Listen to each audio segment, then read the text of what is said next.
And I think it fits in with this gospel in some ways too, because that's what's happening here is Jesus is calling us out to change if we want to.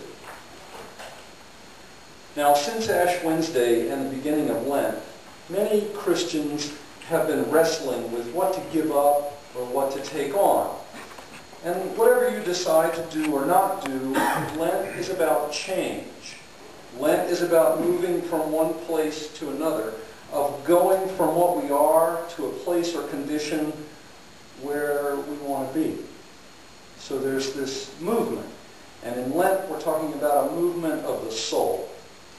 Now, in the 12th chapter of Genesis that we read last week, we heard Abraham responding to the call of God.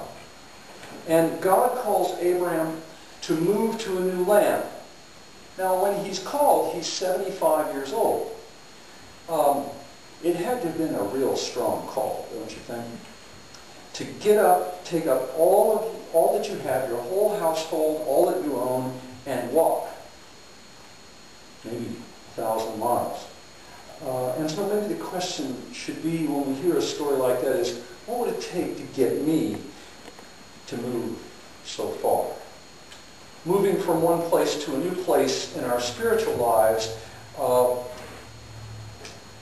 that's something I think we're all called to do.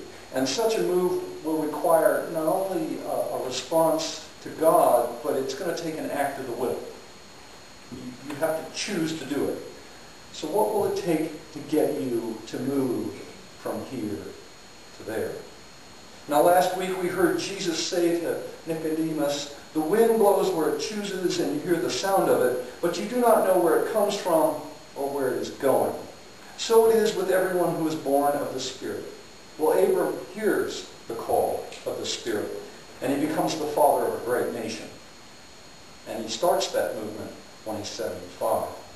Nicodemus hears the sound of the Spirit, and we know that, Nicodemus hears the sound of the Spirit, and we know that he responds because he reappears after the crucifixion to help with Jesus' burial. Now, as we move deeper into Lent, as we move closer and closer to the cross, where do you feel the Spirit leading you? What is it calling you to do or change? Now, in this week's gospel reading, we hear about a woman at a well. It seems so very, very ordinary, except at the well she encounters this man, this rabbi, this Jesus, and it changes her. That's the first thing we get here, is the encounter changes her. Now, from Jesus' perspective, the first thing we have to see is that he's dealing with a Samaritan. And we've lost the whole sense of how profound the relationship was between the Jews and the Samaritans. They really didn't like each other at all. At all. The Irish and the English, the Palestinians and the Jews, the Kurds and the Turks. I mean, it was really severe. Really severe. And the Samaritans were a group of what had happened was, centuries before this, the Samaritans had intermingled and intermarried with foreigners. And that made them ritually unclean to the other Jews. And so they became outcasts. They were seen as inferior. They were seen as practicing a false religion. But both groups claimed to be true descendants of the nation of Israel. The Jews believed that Jerusalem was the only true place to worship. But the Samaritans thought Mount Gerizim was the true place for worship. And then in 128 BC, the Jews, in a military campaign, destroyed the Samaritan temple on Mount Gerizim. That made it worse. That made the adversarial relationship even more severe.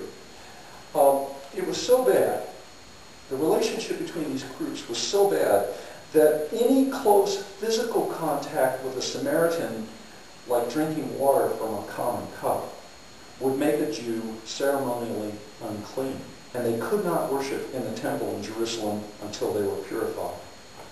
So this is the kind of the atmosphere that Jesus walks into.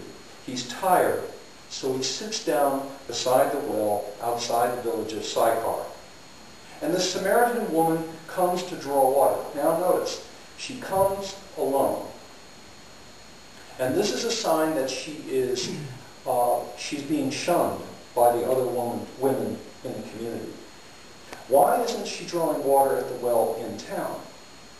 Because they don't want anything to do with it. And so she comes to the well of Jacob outside of town by herself. And when she gets there, Jesus says, "Give me a drink." And she is utterly baffled. Why is this guy talking to me? What is this? I mean, it just wasn't done. Not only was he talking to a Samaritan, he was talking to an unescorted woman. Rabbis didn't do that. There were a whole group of Pharisees who were called the bruised and bleeding Pharisees, because when they saw a woman on the street, they'd close their eyes, and then they'd fall, or they'd run into a wall or something. So the Pharisees, trying to keep themselves pure, the really serious Pharisees, would not like those other Pharisees. They literally would close their eyes, and so they were bruised and bleeding Pharisees.